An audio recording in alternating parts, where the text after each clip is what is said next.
সুপ্রিয় দর্শকবৃন্দ, আসসালামু আলাইকুম রহমতুল্লাহি ওয়া বারাকাতুহু। প্রীতি ও শুভেচ্ছা নেবেন। আশা করি সকলেই ভালো আছেন।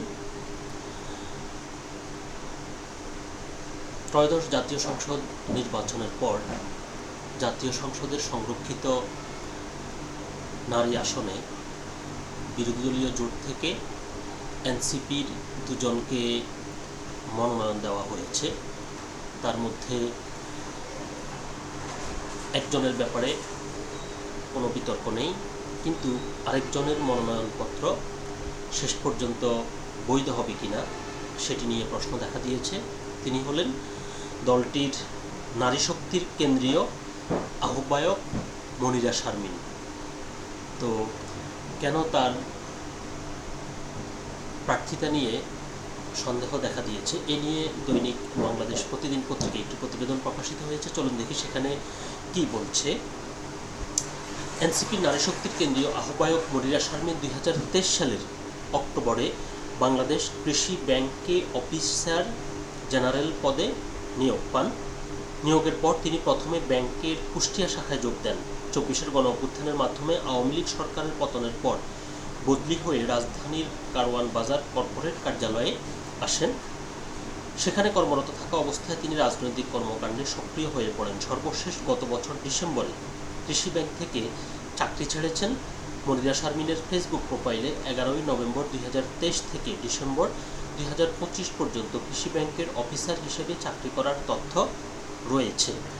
গণপ্রতিনিধিত্ব আদেশ আরপিও এর 12(1) ধারা অনুযায়ী কোনো ব্যক্তি সদস্য হিসেবে নির্বাচিত হওয়ার বা সদস্য থাকার অযোগ্য বলে বিবেচিত হবেন যদি তিনি প্রজাতন্ত্রের চাকরি বা কোনো সংবিধিবদ্ধ সরকারি কর্তৃপক্ষ বা প্রতিরক্ষা পরিষেবা থেকে পদত্যাগ বা অবসর গ্রহণ করে থাকেন, যদি না তার পদত্যাগ বা অবসর গ্রহণের তারিখ থেকে 3 বছর সময় অতিবাহিত না হয়ে থাকে।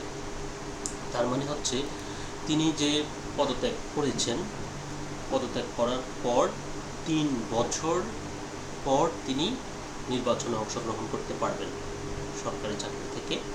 কিন্তু তিনি যেহেতু খুব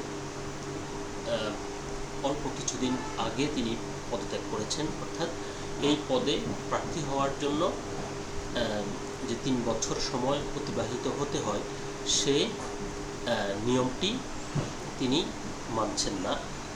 সংরক্ষিত মহিলা আসনের নির্বাচনে প্রার্থীর যোগ্যতা ও অযোগ্যতা বিষয়ে জাতীয় সংসদ সংরক্ষিত মহিলা আসন নির্বাচন আইনের 8(2) ধারায় বলা হয়েছে, সংবিধানের 66 অনুচ্ছেদ বা অন্য কোনো আইনের অধীন সংসদ সদস্য নির্বাচিত হইবার এবং সংসদ সদস্য থাকিবার অযোগ্য কোনো ব্যক্তি সংরক্ষিত মহিলা আসনে প্রার্থী হইবার যোগ্য হইবেন না।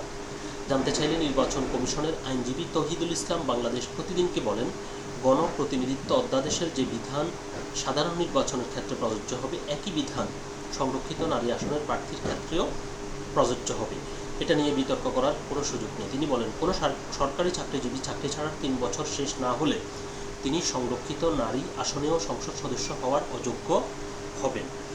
জানতে চাইলে সুপ্রিম কোর্টের জ্যেষ্ঠ আইনজীবী মঞ্জিল মুর্শেদ বাংলাদেশ প্রতিদিনকে বলেন, গণপ্রতিনিধিত্ব অধ্যাদেশ সংসদ সদস্যদের হিসেবে নির্বাচিত পদে থাকার বিষয়ে যে যোগ্যতা অযোগ্যতার কথা বলা হয়েছে, একই বিধান সংরক্ষিত আসনের সংসদ সদস্যদের ক্ষেত্রে প্রযোজ্য হবে।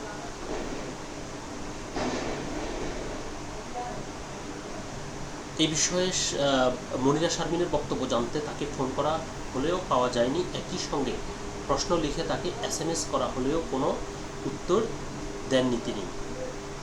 তো পাশাপাশি এটি বলা হচ্ছে যে এই যে তার মনোনয়নপত্র শেষ পর্যন্ত হয়তো প্রার্থিতা অবৈধ ঘোষণা হতে পারে। তো সেই ক্ষেত্রে এনসিপির প্রস্তুতি হচ্ছে। এনসিপির আরেকজন পরিচিত নেত্রী, তিনি হচ্ছেন তাবাসসুম, তার দুঃখিত তার নামটি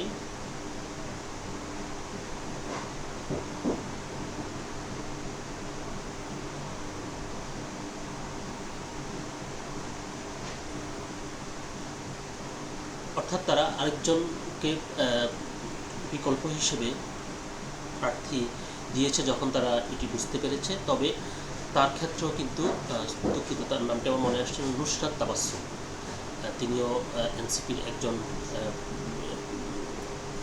পরিচিত মুখ। তো তার প্রার্থিতার ক্ষেত্রেও কিন্তু সংশয় দেখা দিয়েছে, কেননা তার প্রার্থিতা সংক্রান্ত যে কাগজপত্র সেটি দেওয়ার যে নির্বাচন কমিশন থেকে সর্বশেষ যে সময়, সে সময়ের পরে নাকি তিনি জমা দিয়েছেন। তো তার ব্যাপারেও কিন্তু সন্দেহ রয়েছে যে তার প্রার্থিতাও শেষ পর্যন্ত বৈধ হয় কিনা। তো দেখা যাক শেষ পর্যন্ত কী হয়। সকলে ভালো থাকবেন, সুস্থ থাকবেন। আল্লাহ হাফেজ।